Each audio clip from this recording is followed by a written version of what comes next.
Good morning, my name's Todd Kline. We're down here in Southern California at a lake called San Vicente. Springtime, April, and water temp's about 65 degrees. We should have fish in all phases. We should have them in pre-spawn, spawn, and post-spawn, but we'll find out. Let's go.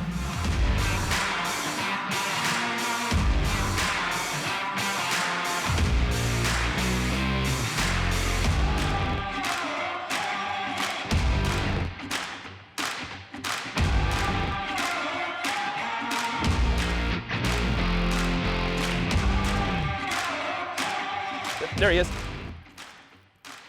Watched him eat it right there on the Ima Glide Fluke. That's fun, man. Clear water down here, watching him eat it like that. Decent little chunk, nothing giant, but hey, I'll take it.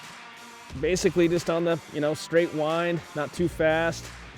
It's got a real nice action to it. And I just came across the point over there, saw some real small males. And then as I looked back at my bait, saw my bait coming, this thing shot out of a bush and grabbed it. Gosh, those hooks are sticky. Good times.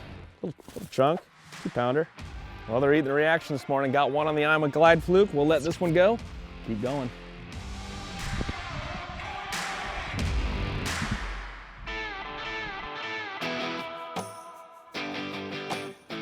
Yeah, I think when it warms up, hopefully that sun gets actually beaming pretty good. This time of year they'll get up and they'll suspend in the trees, especially all of them really, because they kind of warm their eggs up there. But then the post-spawn guys, for whatever reason, they get up in there all the time. And I wouldn't see why they wouldn't eat this thing if you get it right by those bushes.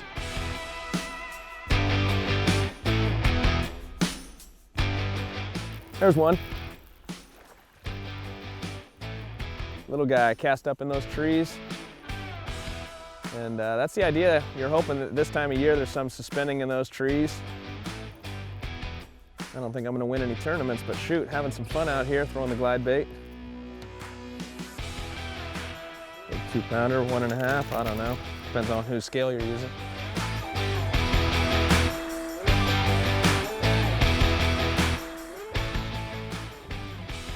Go ahead and let that guy go. I don't know why you had to do that though. So the rod I'm using today, throwing this Glide Fluke, is a rod that I use for a lot of my reaction stuff. Reason being is it's got a real fast taper on the tip. Anytime I'm throwing the treble hooks, I like a lot of taper in the rod so it has something to give so it doesn't pull hooks. This particular rod's the Okuma TCS Power Crank. It's actually 7'11", and that might scare some guys, but me, I love having distance, and I love being able to pick up line quickly if I have to, and having that length of 7'11" helps do both of those. This particular rod's a medium heavy action. It's paired up with the Helios SX bait caster, low profile reel, super smooth, super light, and you can see there on that tip, it gives, so when you're winding a bait like this at a pretty good click, and a fish hits it, it gives it time to load up as opposed to pulling it straight out of its mouth if you have too heavy of a rod. So one other thing to add about the equipment that I'm using today, throwing this Glide Fluke, is line, and that's obviously something that's very important. This reservoir is pretty clear, so I prefer a fluorocarbon. I also prefer the fluorocarbon because it doesn't stretch, so when a fish eats that bait, it's going to get a hook in it. I'm using 14-pound Sunline shooter, and you can alter that depending on where you're fishing, water clarity and that type of thing, but that's basically what I'm rolling here today, is the 14-pound from Sunline.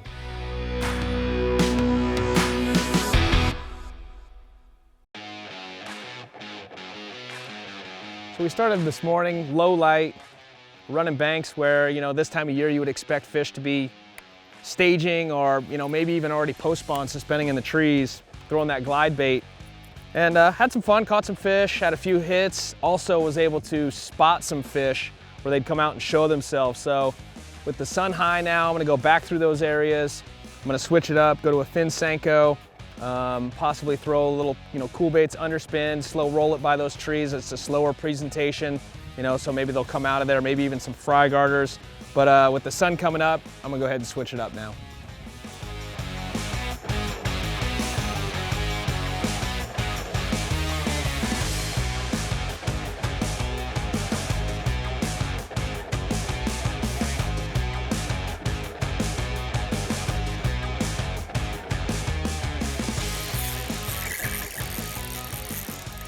little guy, I think.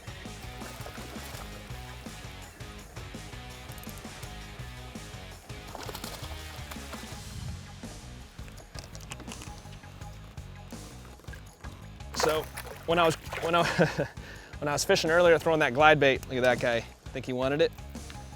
Throwing the glide bait, you're able to cover a lot of ground. In addition to catching, you know, some nice fish, you're able to cover a lot of ground, and they'll show themselves in the trees. But while I'm going, I'm also looking at the graph, and coming through this particular, you know, kind of cut here, I marked some fish deeper, and wanted to come back through and throw the Ned rig and see if we could pick a couple up. So what I'm throwing is, you know, just a little Ned head there with the new Roboworm, and this is Oxblood Red Flake, and basically just real slow, dragging it on the bottom. I also, you know, in the wintertime, I'll fish that very slow, just a slow drag, almost dead sticking at times, and they'll pick it up. Right now, I'm shaking it on a slack line, slowly drag it, shake it on a slack line. So picture that thing, you know, head down doing this, and those fish will come over and grab it.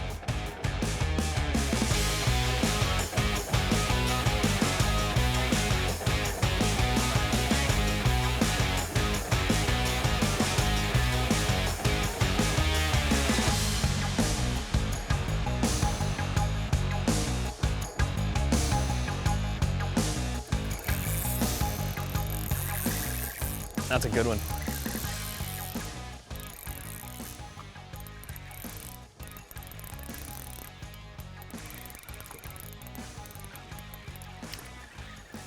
Behind the boat. There's a real one here. I'll get him over here, I'm good. I gotta play him now because I got 6 pounds, so.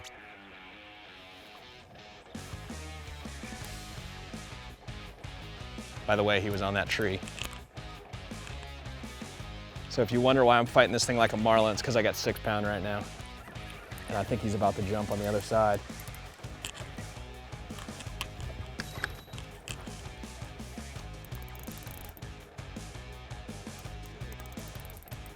Yeah, that's one thing I notice. I'm kind of new to the whole spot lock game. And I've watched firsthand some of those guys on BASS and such forget sometimes that they've got it.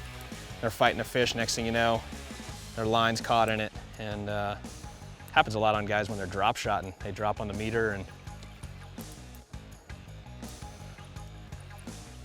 and decent one. See, but you'll see this fish. I was talking about it earlier. That's a post spawn right there to me, the way that that one looks kind of beat up a little bit. And that one I think ate it on the drop. I cast over by a tree, and it's not that heavy of a head, so they see that thing falling down, and it's got a unique action to it as it falls. I picked up and it was already loaded up. So as I mentioned, guys, you know, came through here this morning and actually was throwing the glide bait along the bank on that side. I noticed some, you know, trees on this side that I wanted to fish. As I was coming across, looking at my Lowrance meters, I metered some fish out here in this, you know, the depths of this cove going into the back, and you know, fish are moving in and out for spawn right now, and some of the bigger fish, you know, not that this is a giant, but it's a, you know, it's a nice healthy fish right there, are out deeper. And so I wanted to come back through, change it up from the glide bait, and so just throwing that Ned slow out here in the bottom of this cut, pick this fish up. So hopefully we can get some more.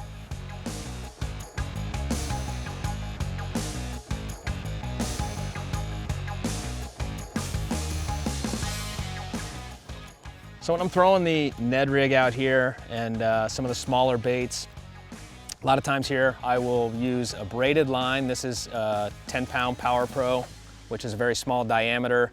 And then I'll change my leaders depending on the water clarity and the baits I'm throwing. So today I'm throwing a 6-pound leader on here, fluorocarbon, Sunline shooter. And this particular rod, it's an Okuma EVX carbon. And it actually says drop shot and grub. Which helps guide you, you know, for some of your baits, but don't be afraid to try different baits outside of that, obviously, and you know, this is the one I go to for the Ned.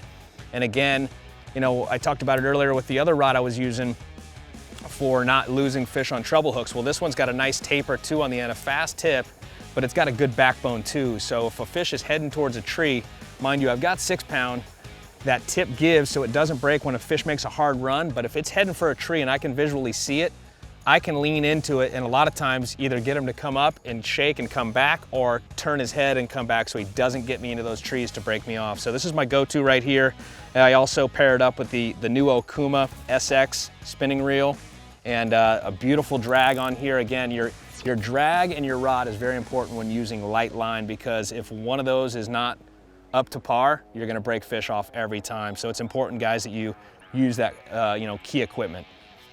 Alrighty guys, thanks for tuning in. Hope you guys maybe learned a little bit today. I enjoyed having you guys along for the ride. Make sure you check out the Okuma EVX spinning rod paired up with the Okuma SX spinning reel. Ned head there with the new Roboworm. This is the oxblood color. And if you guys want to have a chance to win this week's gear giveaway, tag, like, and share. You'll have a shot. We'll see you guys next time.